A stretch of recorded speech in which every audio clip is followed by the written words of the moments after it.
দাঁড়িয়েছে আর যমুনাকে দর্শন করছে। জলের দিকে যদি কেউ এরকম করে দেখে, কেমন করে জানেন? এরকম করে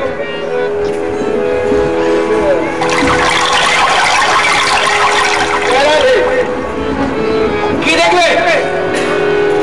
এরকম করে যদি দেখে কি দেখতে পাবে? নিজের প্রতিচ্ছবি দেখতে পাবে। তা গোবিন্দ যমুনাকে দর্শন করছে, নিজের প্রতিচ্ছবি দেখছে আর মনে মনে চিন্তা করছে আমি কবে বা হলাম, কবে বা হলাম, কবে বা হলাম, কবে বা হলাম,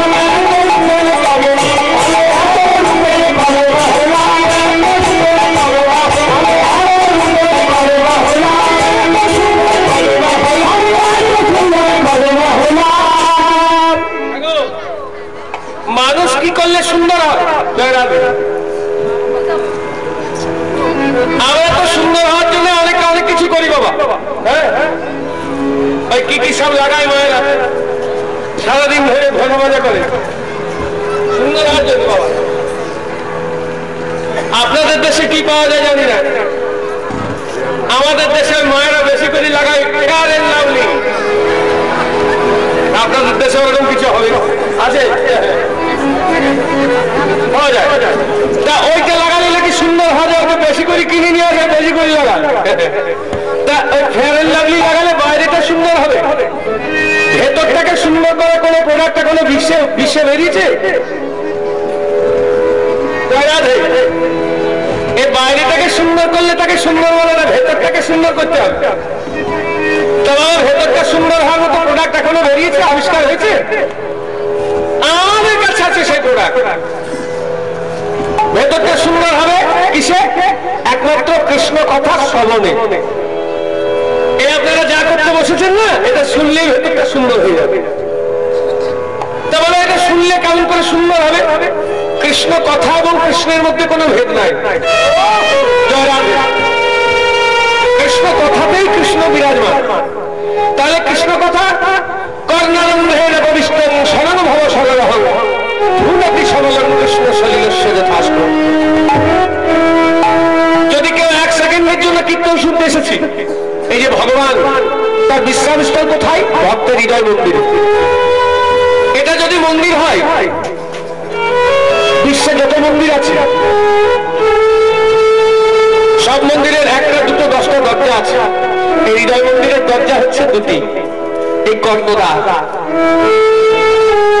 মা কানে আঙুল দিয়ে দেখবে সকলের কানে দুটো ছোট্ট ছোট্ট ছিদ্র আছে, চুল পড়ার ছিদ্র নয়, যেটাকে কর্ণদ্বার বলে। তো তখন কোন এক জনের কানে আগলি বলছে, হ্যাঁ গো, এই ছোট্ট ছোট্ট ছিদ্র দিয়ে তোমাদের গোবিন্দ এত কষ্ট করে ঢোকার কি দরকার ছিল বাবু? না ঢুকলেই তোমার যে গোবিন্দের ভাবাশ্রিত ভক্ত, তিনি বললেন, ভাইরে নিজের বাড়ির দরজাটা যদি একটু ছোট হয়, বাড়ির মালিক ঘরটাতে ঢুকতে ছেড়ে দেন?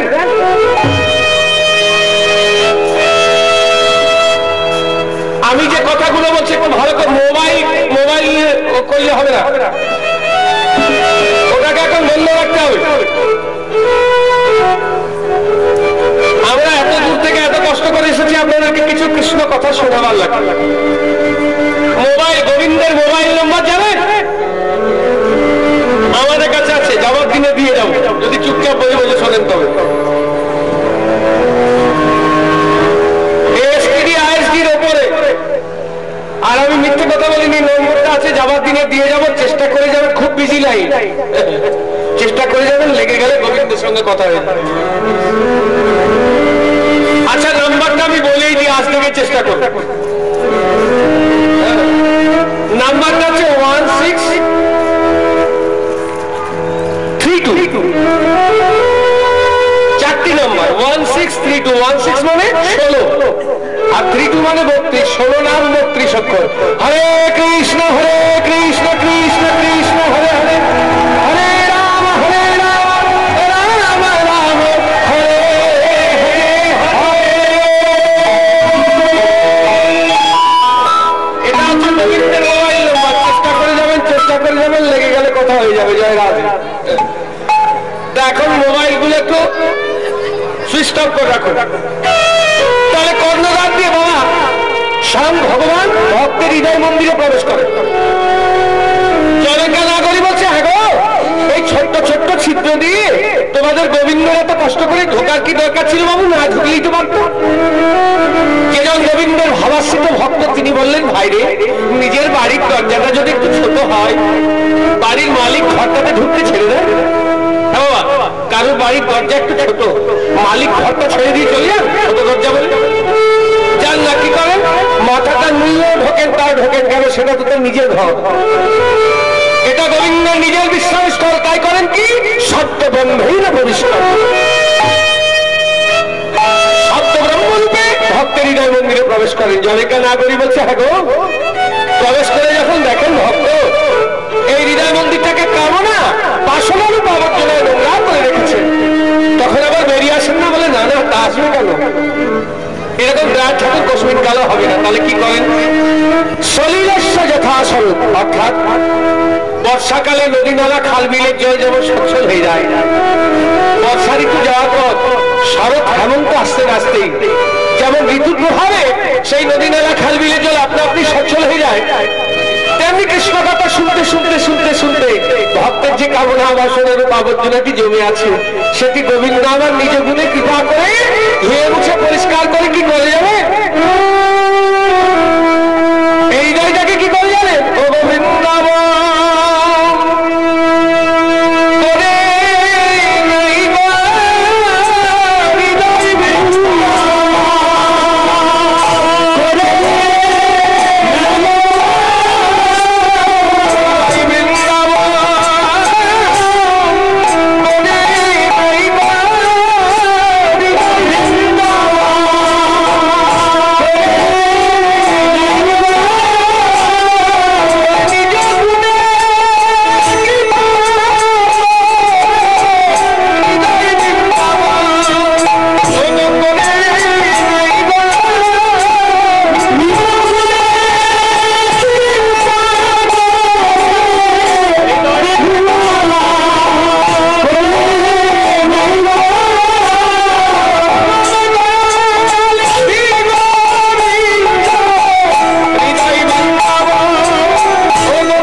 ছবি দেখছে আর মনে মনে চিন্তা করছে, আমি কবে বা হলাম, কবে বা হলাম, কবে বা হলাম, কবে বা হলাম, এত সুন্দর কবে বা হলাম, এত সুন্দর কবে বা হলাম, এত কবে বা কবে বা হলাম। তাহলে মানুষ কখন সুন্দর হয় না, যখন তার কৃপা পায়।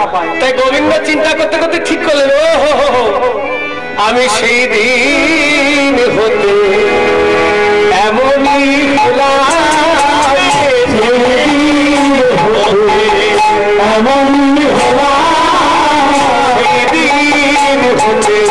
আমি এমনই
বাজিয়ে তরিকে আওয়াজ জানালেন, পুরালা মুরালি নিশান। গোবিন্দের বাঁশি কি বলে বাজে গো? গোবিন্দের বাঁশি একটাই নাম জানে, জয় রাধে শ্রী রাধে, জয় রাধে শ্রী রাধে, জয় রাধে জয় রাধে, জয় রাধে জয় রাধে, রাধে জয় রাধে, রাধে জয় রাধে, বৃন্দাবন বিলাসী রাধে জয় রাধে, বৃন্দাবন বিলাসী রাধে জয় রাধে, মহাভাবস্বরূপিণী জয় রাধে জয় রাধে, মহাভাবস্বরূপিণী জয় রাধে জয় রাধে,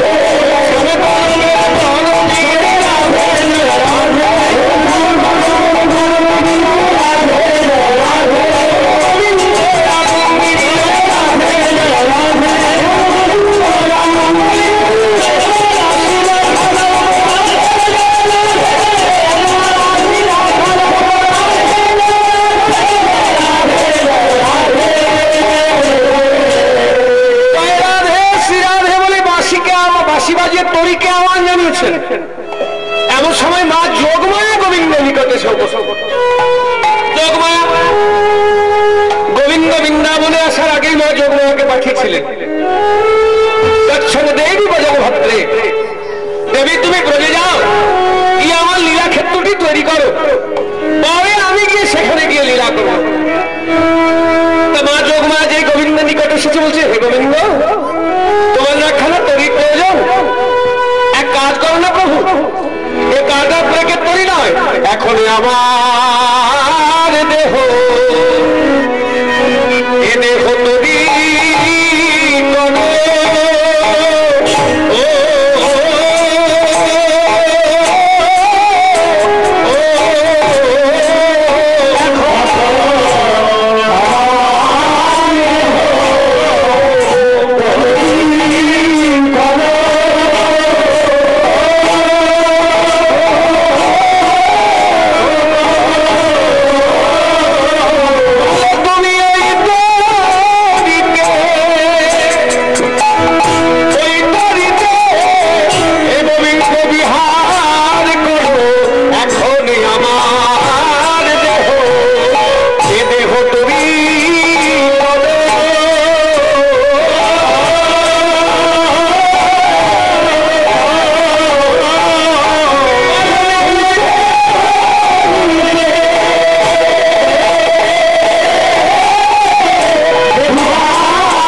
কিন্তু দেহ তরি কি দিয়ে গঠন হবে? এটা যদি তরি বানাতে হয় এ তরি গঠন কি দিয়ে হবে? বলে বিবেক বৈরাগ্য দিয়া গড়াই করিল, বিবেক বৈরাগ্য দিয়া গড়াই করিল, বিবেক বৈরাগ্য দিয়া গড়াই করিল, বিবেক বৈরাগ্য দিয়া গড়াই করিল।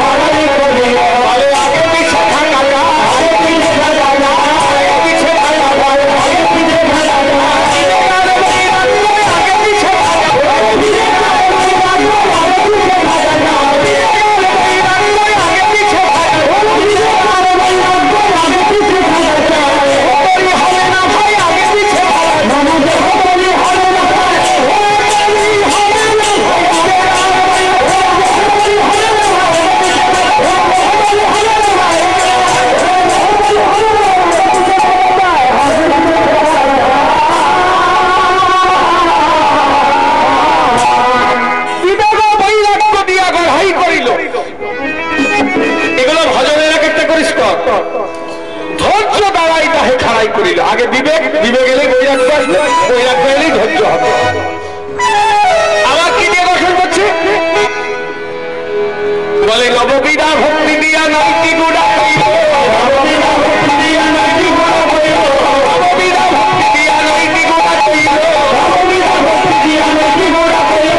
দেব বাবা তাহে ভুলাইয়া, দেব বাবা তাহে ভুলাইয়া, দেব বাবা তাহে ভুলাইয়া, দেব বাবা তাহে ভুলাইয়া।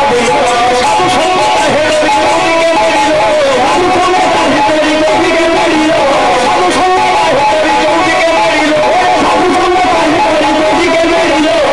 সাধু সঙ্গ থাকা চাই, সাধু সঙ্গ থাকা চাই, সাধু সঙ্গ থাকা চাই, সাধু সঙ্গ থাকা চাই।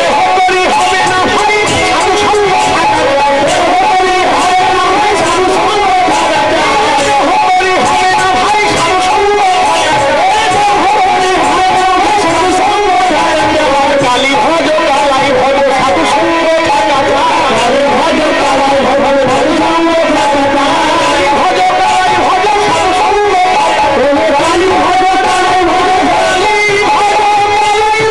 সাধু সঙ্গ থাকা চাই, কালী ভজ কালাই ভজ কালী ভজ কালাই ভজ সাধু সঙ্গ থাকা চাই, কালী ভজ কালাই ভজ কালী ভজ কালাই ভজ সাধু সঙ্গ থাকা চাই, কালী ভজ কালাই ভজ সাধু সঙ্গ থাকা চাই, সাধু সঙ্গ থাকা চাই।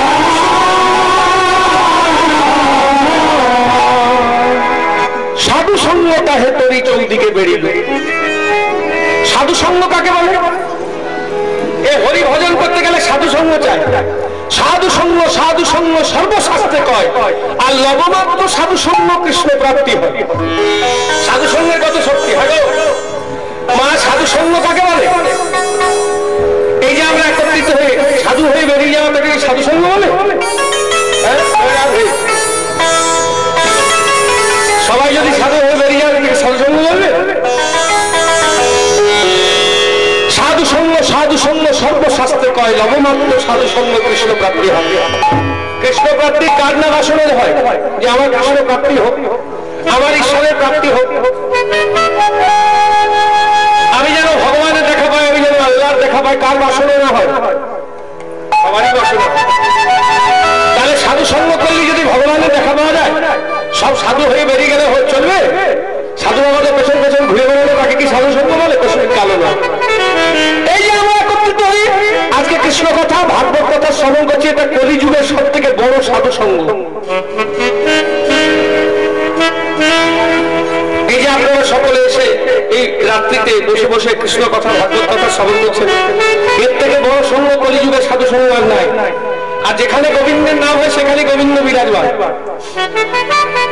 মা হল পৃষ্ঠাবি বৈকুণ্ঠে যোগিনামি মদ ভক্তা যত্র গায়ন্তি তত্র তিষ্ঠামি নাম।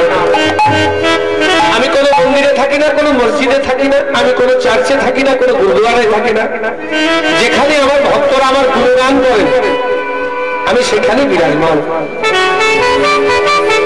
এটা স্বয়ং ভগবানের নিজের মুখের কথা।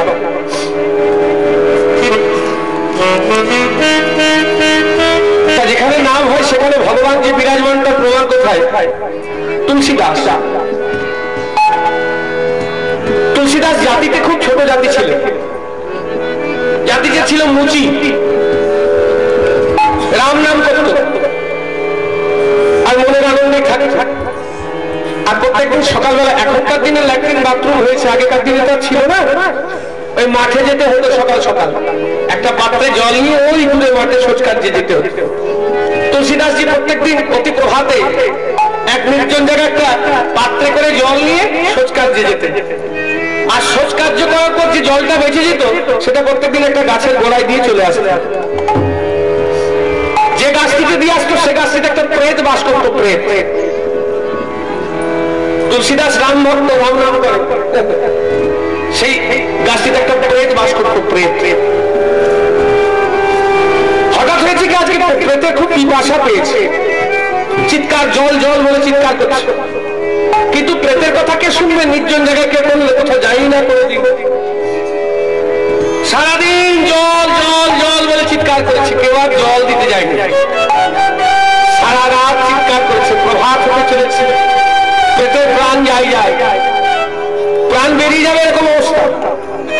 আর তুলসীদাস প্রত্যেকদিন যেমন সৎকার্যে আসে সেদিনও এসেছে, এসে ঠিক সৎকার্য করার পর প্রত্যেকদিন যেমন অবশিষ্ট জলটা গাছটাকে ফেলে দেয় এরকম ফেলতে গিয়েছে, প্রেত জল পেয়ে প্রাণ ফিরে পেয়েছে। সঙ্গে সঙ্গে তুলসীদাসের সম্মুখে এসে দাঁড়িয়েছে, দাঁড়িয়ে করজোড়ে বলছে, ভাই তুমি এত দয়ালু, তুমি আমার প্রাণ দিলে। কাঞ্চার বলছে, ভাই তুমি যখন আমার এত বড় উপকার করলে, আমি প্রত্যেকদিন দেখি তুমি এত দুঃখী দুঃখী থাকো কেন, কিসের অভাব? তুমি আমার কাছে চাও, আমি এক্ষুনি তোমায় এনে দেবো। তুলসীদাসজি ভক্ত মানুষ, বলছে দেখো ভাই আমার প্রয়োজন নাই, আমি প্রভুর নাম রামের নাম করি, এর থেকে বড় আর কিছু হতে পারে? বলে না, তুমি যখন আমার এত বড় উপকার করলে তখন তোমাকে কিছু দিতেই হবে। কি চাই বলো, যা চাই আমি এক্ষুনি এনে উপস্থিত করে দেবো। আমি বারবার করে তুলসীদাসকে যেতে দিচ্ছি না। তুলসীদাস চিন্তা করলে এর কাছে তো কিছু চাইতেই হবে, না চাইলে ছাড়বে না। আর আমার প্রভুর নামের সময় হয়ে গেছে। তখন করজোড়ে বলছে, ভাই তোমার যখন দেওয়ার এতই ইচ্ছা, তুমি আমায় একটা জিনিস দেবে বলে তো দেখো, এক্ষুনি এনে উপস্থিত করবে। বলে আজ এতদিন থেকে প্রভু রামের নাম করছি, কিন্তু কোনোদিন রামের দেখা পাই না। তুমি যদি আমার প্রভুর সঙ্গে আমার সাক্ষাৎ করিয়ে দাও। প্রেত চমকে উঠেছে কথা শুনে। তুমি কি চাইলে তুলসী? তুমি আমার কাছে এমন একটা বস্তু চাইলে যে আমি প্রেত হয়ে তার কাছে আমার যাওয়ার শক্তি নাই। আমি প্রেত তো, টাকা করি ধন দৌলত চাইলে আমি তোমায় দিয়ে দিতাম। আমি প্রেত হয়ে তার কাছে যাবো কেমন করে? তবে আমি তোমার প্রভুকে তোমার কাছে এনে দিতে পারবো না, কিন্তু কি করলে তুমি তোমার প্রভুর দেখা পাবে আমি বলে দিতে পারি। কি করলে ভাই দেখা পাবো আমায় বলে দাও, আমি তাই করবো। বলে তুমি যেখানে প্রত্যেকদিন রামের নাম করো না, সেখানে পবনদন্ডের হনুমান ছদ্মবেশে আসে এক ব্রাহ্মণের মূর্তি ধারণ করে, গলিতকুষ্ঠ ব্রাহ্মণ। তুমি তাকে গিয়ে ধরো, সে তোমায় রামচন্দ্রের কাছে নিয়ে যাবে। বলে আমি চিনবো কেমন করে? না শোনো, দেখবে সবাই চলে গেছে, শেষে যে গলিতকুষ্ঠ মানুষটি বসে আছে সেই হচ্ছে হনুমান ছদ্মবেশ। আজকে তুলসীদাস প্রভুর সঙ্গে দেখা হবে বলে আনন্দের সীমা নেই। আপনারা যেমন বসে আছেন, অমনি ভক্ত বসে আছে। তুলসীদাসী প্রত্যেকদিন যেমন রাম নাম করে এরকম রাম নাম করছে। নাম করতে করতে করতে করতে করতে নাম শেষ হয়ে গেছে। যে যার প্রণাম করে,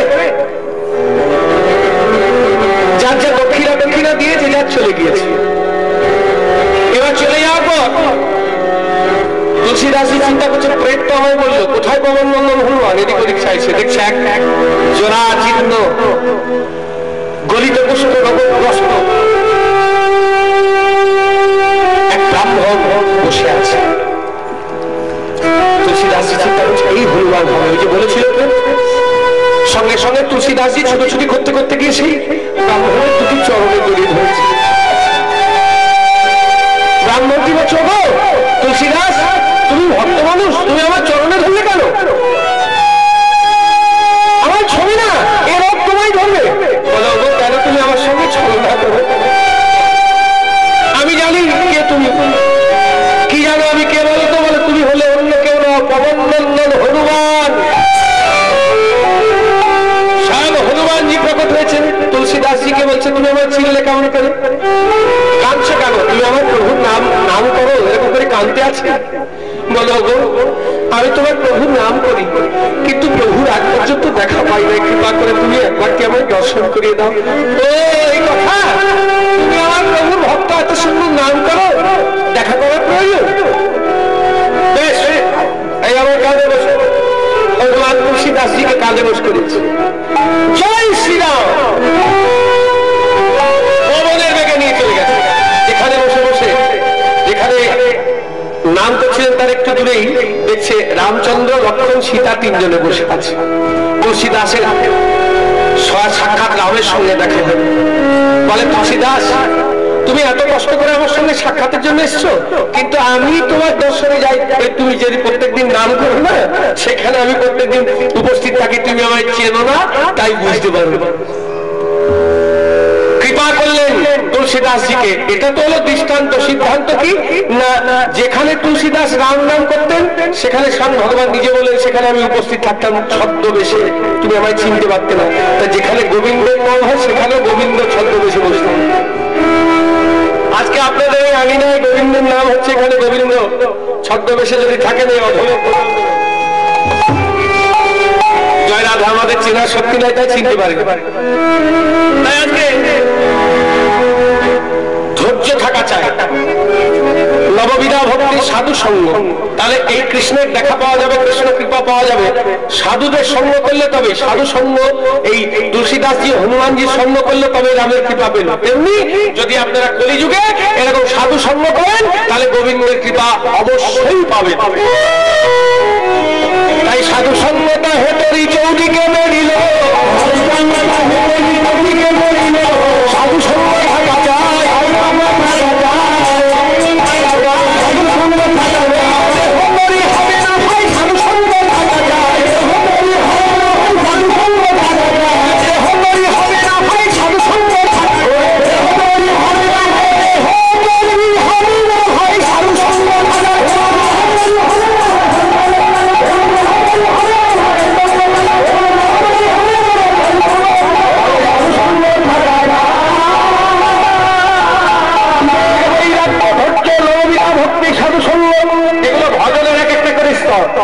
এভাবে পরীক্ষাটা সুসজ্জিত করেছে।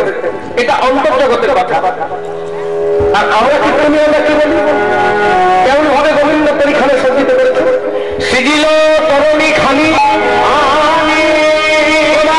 মুকুটায়ানি, মুকুটায়ানি, মাঝে মাঝে হীরার গাঁথনি, পুচ্ছ পুচ্ছ ছাড়া, পুচ্ছ ছাড়া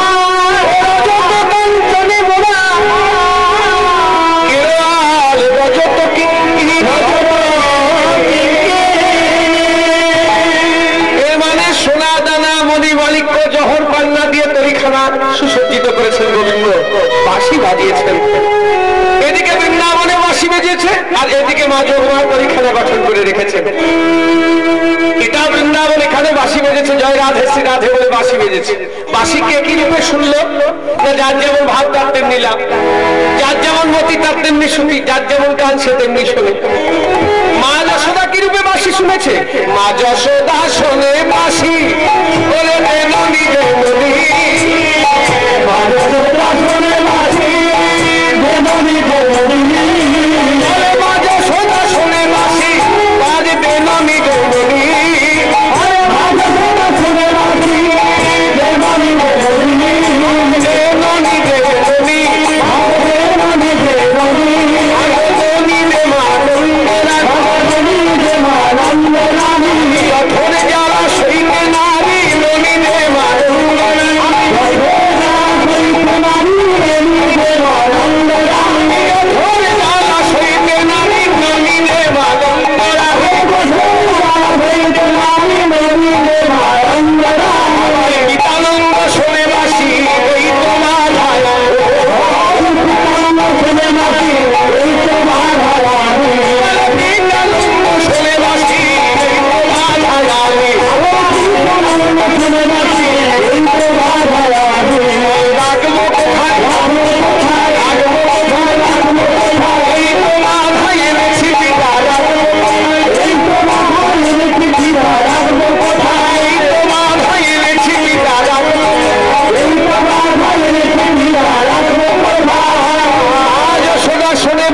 দেননি দেননি দেননি দেননি, পিতানন্দ শুনে বাসি এই তো বাধায়ানি, এই তো বাধায়ানি।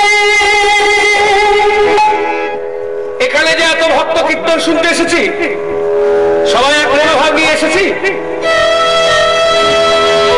যার যেমন ভাব তার তেমনি লাভ, যার যেমন মতি তার তেমনি শুনি, যার যেমন কান সে তেমনি শোনে। কিন্তু মনটা বাড়িতে পড়ে আছে, চিন্তা করছেন কি করে এত রাত্রে যাব, কেউ বাচ্চা ছেলেকে রেখে এসছেন তার চিন্তায় পড়ে আছেন, বসে আছেন এখানে, যার যেমন ভাব। তেমনি বৃন্দাবনে শুনছে, বাঁশি কিন্তু রাধে রাধে বলেই বেজেছে, একরকমই বেজেছে। মা যশোদা শোনে বাঁশি দেনুনি দেনুনি, আবার পিতানন্দ ওই বাঁশি শুনছে, এই তো বাধা। যিনি স্বয়ং ভগবান তিনি মায়ের নিকট লবণী চেয়ে খাচ্ছেন, যিনি স্বয়ং ভগবান তিনি মস্তকে উপরে করে নন্দ পিতার পাদুকা বহন করছেন, তাতে আমাদের কি যায় আসে? আমরা কি বুঝলাম? যিনি ভগবান তিনি বহন করছেন, তাতে আমাদের কি যায় আসে? এই রাধা গোবিন্দ লীলা কোনো মজা মারার জিনিস নয়। গোবিন্দ লীলা করেছিলেন কেন? না পরবর্তী জন্মে যেন ভক্তের এটা ভজন সাধন এবং উপাসনার বস্তু হয়ে দাঁড়ায়। এটা আমাদের কি শিক্ষা হলো? ঈশ্বর কাকে বলে? তাকে নবনীর অভাব হয়েছিল যে তিনি মায়ের কাছে চাইতে যাবেন? না তার পয়সার অভাব ছিল যে মাথায় করে নন্দ পিতার পাদুকা বহন করতে যাবেন, যে পয়সা পাবেন কিছু? ঈশ্বর কাকে বলে? যার মধ্যে সমগ্র ঐশ্বর্য বর্তমান। ঐশ্বর্য ছটি: যশস্বী, জ্ঞান, বৈরাগ্য, বীর্য আর ঐশ্বর্য। তাহলে তার কাছে তো সবই আছে। তিনি কি দুঃখে মায়ের কাছে নবনী চাইতে যাবেন? তিনি কি দুঃখে নন্দ পিতার পাদুকা বহন করতে যাবেন? গীতাতে আছে না, আনন্দস্য চিন্তয়ন্তমাং যেজন পচ্য পাশতে তেষা নিত্যাভিযুক্তানাং যোগক্ষেমং বহাম্যহম। তোমরা যদি কেউ আমায় একটু ভালোবাসা দিতে পারো, তোমরা যদি কেউ ভক্ত হতে পারো, তার পাদুকা আমি মস্তকে উপরে করে বহন করি। তার সকল বোঝা আমি মস্তকে উপরে করে বহন করে জীবকে শিক্ষা দেওয়ার জন্য পাদুকা বহন করছে। কেমন না, অর্জুন মিশ্র বলে একজন মিশ্র পণ্ডিত ছিল। তিনি খুব পণ্ডিত মানুষ। প্রত্যেকদিন গীতার একটা করে শ্লোক পাঠ করত, তারপর ব্যাখ্যা করত, তারপর স্নানে যেত, তারপর ভিক্ষায় যেত, যা যুক্ত দরিদ্র ব্রাহ্মণ গোবিন্দের সেবা দিত, স্বামী স্ত্রী দুজনে প্রসাদ পেত, আনন্দে খেত। একদিন হয়েছে কি, অর্জুন আগে এখনকার দিনে যেমন গীতা প্রেসে প্রিন্ট হয়, আগেকার দিনে তো প্রেস টেস ছিল না, ভুচি পত্রে একজন আরেকজনের কাছ থেকে লিখে নিত। আজকে গীতার শ্লোকটি পাঠ করছে, অনন্যস্য চিন্তয়ন্তমাং যেজন পচ্য পাশতে, অনন্যস্য চিন্তয়ন্তমাং যেজন পচ্য পাশতে, অনন্যস্য চিন্তয়ন্তমাং যেজন পচ্য পাশতে, অনন্যস্য চিন্তয়ন্তমাং যেজন পচ্য পাশতে, তেষা নিত্যাভিযুক্তানাং যোগক্ষেমং বহাম্যহম।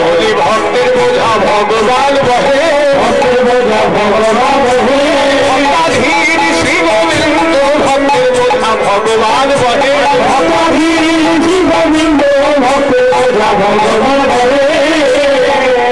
ইনি পণ্ডিত মানুষ, ইনি চিন্তা করছেন এটা কি করে সম্ভব? যে ভক্ত হবে সে কি ভগবানকে বোঝাবো হবে? আবার কি লেখা আছে শ্লোকে? এটা ভুল লেখা আছে, এটা আমি ঠিক করতে হবে। হে গোবিন্দ, তুমি আজ কৃপা করো প্রভু, যেন আমি এটা ঠিক করে দিতে পারি। চিন্তা করছে কি লেখা যায়। তিনি সকাল থেকে 12টা বেজে গেছে, চিন্তা করছে হে গোবিন্দ তোমার সেবা করতে হবে প্রভু, তুমি কৃপা না করলে এই শ্লোক ঠিক করা যাবে না। এ তোমার মুখনিঃসৃত বাণী, হয়তো কোনো লেখাতে ভুল হয়ে গেছে। এটা কি করে হয়? যেজন পচ্য পাশতে তেষা নিত্যাভিযুক্তানাং যোগক্ষেমং বহাম্যহম। হে গোবিন্দ তুমি কৃপা করো। এই বলতে বলতে ঠিক করলেন, পণ্ডিত মানুষ তো। যেজন পচ্য পাশতে তেষা নিত্যাভিযুক্তানাং যোগক্ষেমং বহাম্যহমের জায়গায় কেটে দিয়ে বহাম্যহমটা কেটে দিলেন, কেটে দিয়ে যোগক্ষেমং দদাম্যহম, দদাম্যহম লিখে দিলেন। এবার ঠিক হয়েছে। ব্রাহ্মণই বলছে, ব্রাহ্মণ খালি গীতা নিয়ে বসে থাকলে হবে? গোবিন্দ উপোস করে আছে, ভিক্ষাই যাবে না, কি দিয়ে সেবা দেবো? বলে ওগো তুমি একটু অপেক্ষা করো, আমি এক্ষুনি এই আশেপাশে পাড়ার থেকে ভিক্ষা করে নিয়ে আসি। গোবিন্দের কৃপায় এক মুষ্টি জুড়ি তা দিয়ে আমরা সেবার আয়োজন করি। এবার ব্রাহ্মণ গিয়েছে ভিক্ষায়, ঠাকুরের পরীক্ষা দেখা। এ পাড়া সে পাড়া, এই গ্রাম সে গ্রাম, প্রচন্ড মারতঙ্গ দুপহর রোদ্রের সময়, গ্রীষ্মকাল, চারিদিক খা খা করছে। ব্রাহ্মণ আর কোথাও এক দানা অন্য পর্যন্ত ভিক্ষা পাচ্ছে। এবার ব্রাহ্মণ পরিশ্রান্ত হয়ে গেছেন, চিন্তা করলেন একটু অপেক্ষা করে একটু গাছের তলায় বিশ্রাম করে ওই দূরের গ্রামটাতে যাবো, ওখানে পাবোই। গাছের তলায় বিশ্রাম করতে গিয়েছে, ওই গাছের তলায় হাওয়া দিতে গিয়ে ব্রাহ্মণ ঘুমিয়ে পড়েছে পরিশ্রান্ত হয়ে। এসব গোবিন্দের পরীক্ষা। যেই ঘুমিয়ে পড়েছে কিছুক্ষণ পর ব্রাহ্মণী দেখে ব্রাহ্মণ আসছেই না আসছেই না আসছেই না। হঠাৎ কিছুক্ষণ পর গৃহস্থ বাড়ির একটা বাইরের দিকে দরজা হয়, যেটার নাম লাশদ্বার। লাশদ্বারে দেখছে একটা সুমধুর কণ্ঠে কারো কেউ যেন হাত দিচ্ছে, ব্রাহ্মণীকে ডাকছে, ওগো ব্রাহ্মণী, ওগো ব্রাহ্মণী, শীঘ্রই দরজা খোলো, আমরা এই বোঝা আর বইতে পারছি না। ব্রাহ্মণী বলছে এত মধুর কণ্ঠ কার? দরজা খুলে দেখছে ফুটফুটে অতি সুন্দর দুটি বাচ্চা ছেলে। একজনের গায়ের রং ধবধবে সাদা, একজনের গায়ের রং নিষ্কালো, অতি সুন্দর দেখতে, ঘেমে গিয়েছে। এই বড় বড় বোঝা নিয়ে টলতে টলতে সেই ব্রাহ্মণীর দরজায় এসে দাঁড়িয়েছে।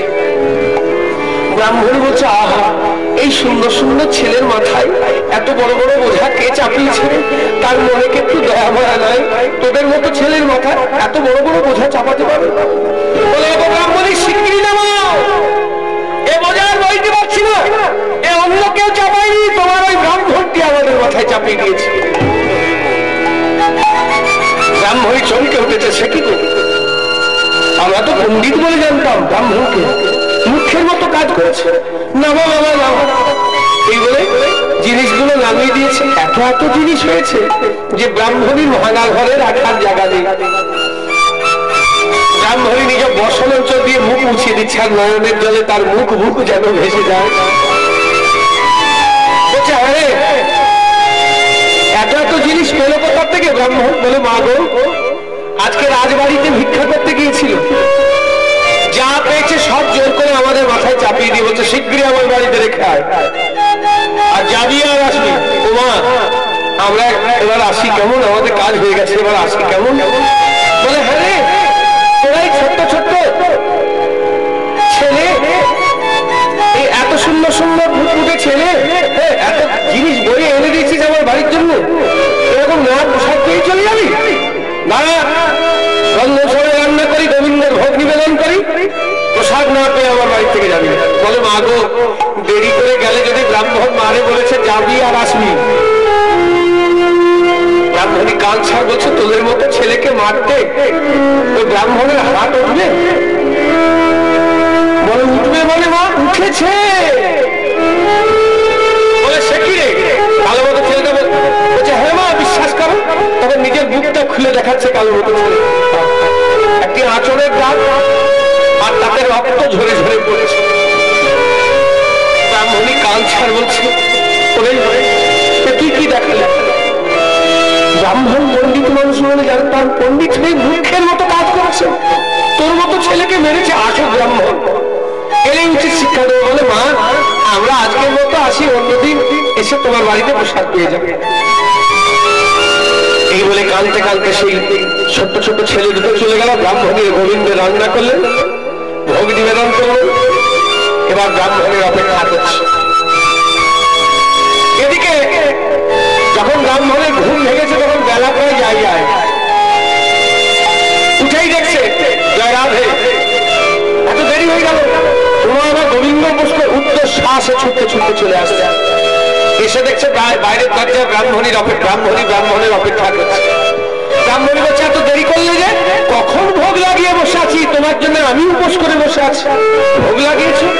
কি দিয়ে ভোগ লাগালে? বাড়িতে তো কিছুই নয়। বলে কেন, তুমি আমার কাছে লুকোচ্ছ? এগো, আজকে রাজবাড়িতে তুমি ভিক্ষা করতে গিয়েছিলে, ওই ছোট্ট ছোট্ট দুটো ছেলের মাথায় এত বড় বড় বোঝা চাপিয়ে দিয়েছো? তুমি এত নির্দয়, আমি দয়ালু বলে জানতাম, তুমি পণ্ডিত হয়ে মূর্খের মতো কাজ করেছো। বলো কি? ব্রাহ্মণ বলে একটু আগে একটা বেশ ফুটফুটে কালো রঙের একটা ছেলে আর একটা ধবধবে সাদা, সেও দেখতে সুন্দর, দুজনে সেই জিনিসগুলো দিয়ে গেছে, এই দেখো তা দিয়ে গোবিন্দের ভোগ নিবেদন করে তোমার জন্য বসে আছে।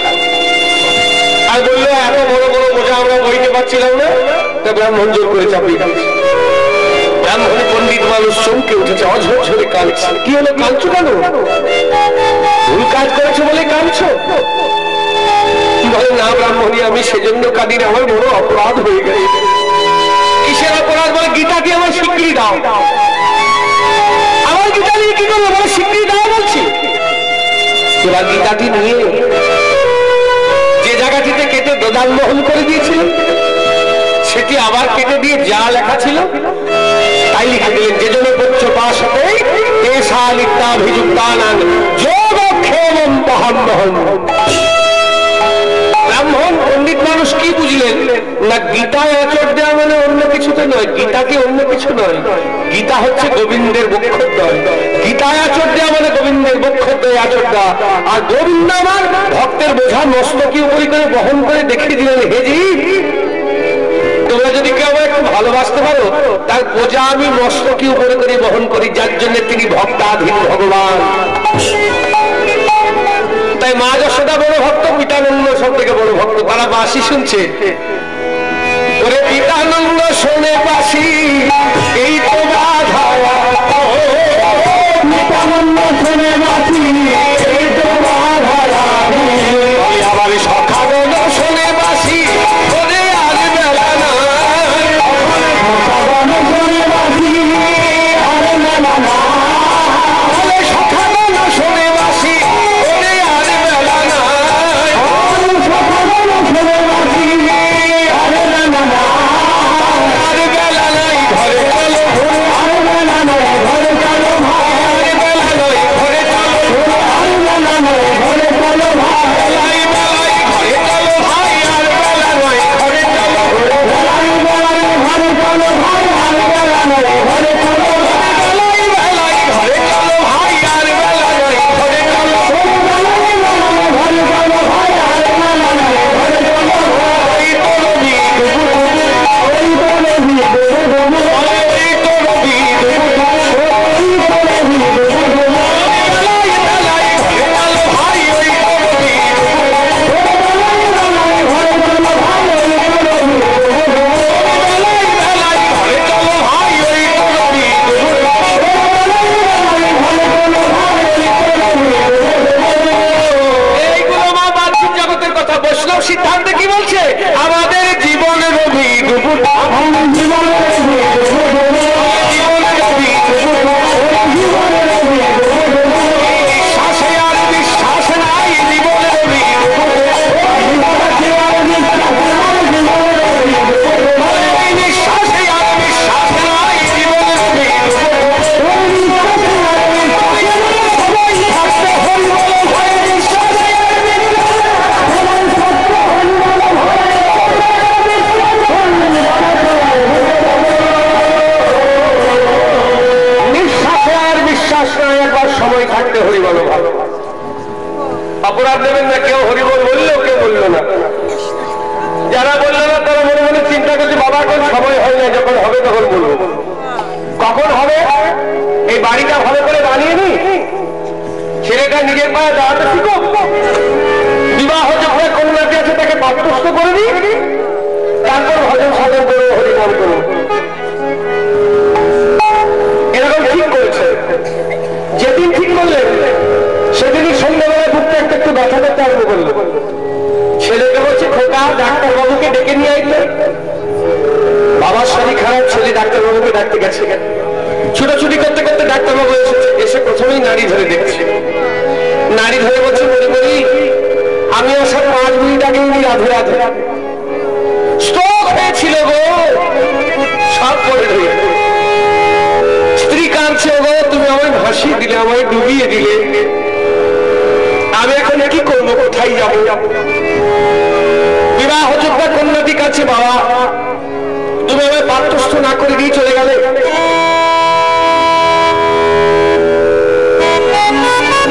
ছেলে কাঁদছে, বাবা নিজের পায়ে দাঁড়াতে শিখে আমরা তুমি আমায় ছেড়ে দিয়ে চলে গেলে। মিস্ত্রি কাঁদছে, বাবু গো শাটারিংটা হয়েছিল ঢালাই না করেই চলে গেলে। বাড়ির ঝি কাঁদছে, বাবু 3 মাস বাসন মেজেছি, মাইনাটা না দিয়ে চলে গেলে বাবু, সব করে রয়ে। যে কাজ করতে এসেছি আসল কাজ তো হলোই না, বাহ্যিক জগতের কোনো কাজ হলো না। আমরা কি করতে এসেছি একবারও ভেবে দেখেছি? এই যে মানব জীবন মহাপ্রাণ, আমরা যে ধরাধামে এসেছি কিসের জন্য? আমার কিসের জন্য এসেছি গো? বাড়ি বানানোর জন্য, না গাড়ি বানানোর জন্য, না ছেলে মানুষ করার জন্য, না মেয়ের বিয়ে দেওয়ার জন্য, না কোটি কোটি টাকা ব্যাংক ব্যালেন্স করার জন্য? জয়রাধ।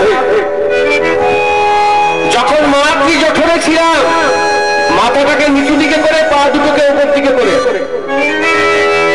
যন্ত্রণায় ছটফট করছি, বলছি হে গোবিন্দ, এই অন্ধকার থেকে তুমি আমায় মুক্তি দাও, এই যন্ত্রণা থেকে তুমি আমায় মুক্তি দাও, আমি গিয়েই তোমার নাম করব।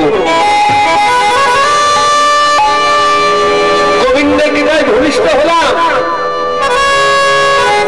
যেই ভূমিষ্ঠ হলাম, প্রথমে শিশু যখন জন্মগ্রহণ করে প্রথম শব্দ কি বলে? কাহা। কাহা মানে হিন্দি কথা, এটা কাহা মানে এটা হিন্দি কথা। কাহা মানে কোথায়, মানে এই ধরাধাম দেখেই বলে আমি কোথায় ছিলাম, কোথায় এলাম। তুমি কোথায়? তুমি যে বললে গিয়ে আমি যে তোমার সঙ্গে প্রতিশ্রুতিবদ্ধ ছিলাম, গিয়ে নাম করবো, কাহা তুমি কোথায়? হে গোবিন্দ তুমি কোথায়? এই বলতে বলতে কাহা কাহা কাহা কাহা বলতে বলতে যেই না মা চিন্তা করছে তাহলে ছেলে কাঁদছে, যেই না স্তনদুগ্ধ দিল অমনি মায়ায় বেঁধে গেলাম। আর গোবিন্দ ভজন হলো না,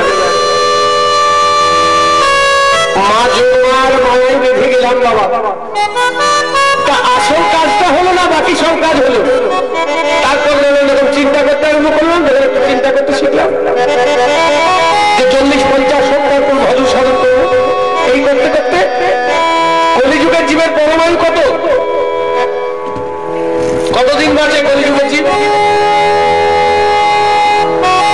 100 বছর পরমায়ু, কিন্তু এখন খুব কম মানুষই পায়। খুব ভজনশীল মানুষ হলে 100 বছর পাবে। 50-60 তারপর স্ট্রোক, তারপর জয় রাখবে। সেই স্বল্প সময়ে তোমায় ভজবো কখন? হে গোবিন্দ আধা জলাম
রাত্রে ঘুম, দুপুর বেলা ভাত খাওয়ার পর ঘুম, গাড়িতে যেতে যেতে ঘুম, অসুস্থ হলে ঘুম।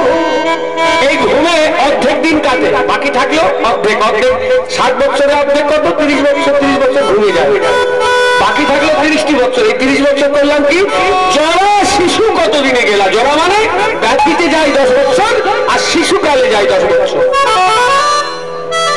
একটা মানুষের জীবনে ব্যাধিতে যায় 10 বছর, আর শিশুকালে যায় 10 বছর। থাকলো কত? 10টি বছর পুঁজি। এই 10 বছর করলাম কি? নিধুবনে রমণী রসরঙ্গে মাতন, রঙ্গরসে মেতে রইলাম। হে গোবিন্দ সব করলাম, আসল কাজই হলো না। তো হে ভজব কোন বেলা? বলে সময় দেখলে হবে না, আয়ু সূর্য ডুবু ডুবু। তাই আজকে গোবিন্দ আমার এই আঙিনায় দাঁড়িয়ে ওই বাঁশি বাজিয়ে এই বাংলাদেশের মানুষকে শিক্ষা দিয়ে চলে যাচ্ছে। ওগো আমাদের আয়ু সূর্য ডুবু ডুবু, গগনে আর বেলা নাই বলে এই তো রবি ডুবু ডুবু, এই তো রবি ডুবু ডুবু, এই তো রবি ডুবু ডুবু, এই তো রবি ডুবু ডুবু, জীবনে রবি ডুবু ডুবু, জীবনে রবি ডুবু ডুবু। এই নিঃশ্বাসে আর বিশ্বাস নাই, জীবনে রবি, নিঃশ্বাসে আর বিশ্বাস নাই, জীবনে রবি ডুবু ডুবু। এই নিঃশ্বাসে আর বিশ্বাস নাই, জীবনে রবি, নিঃশ্বাসে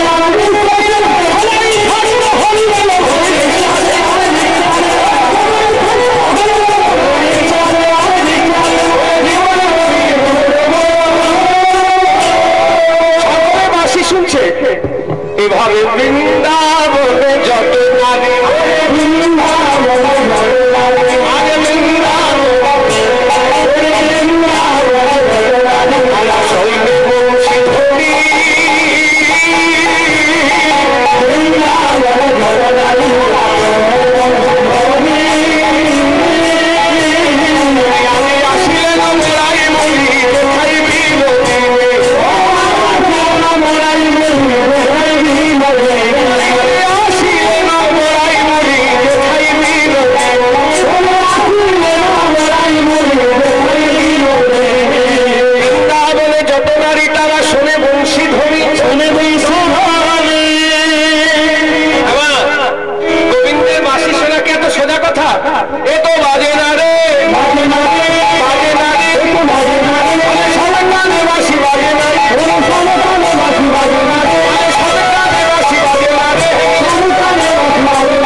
আবার বলছে সবের কানে গোবিন্দের বাঁশি বাজে না।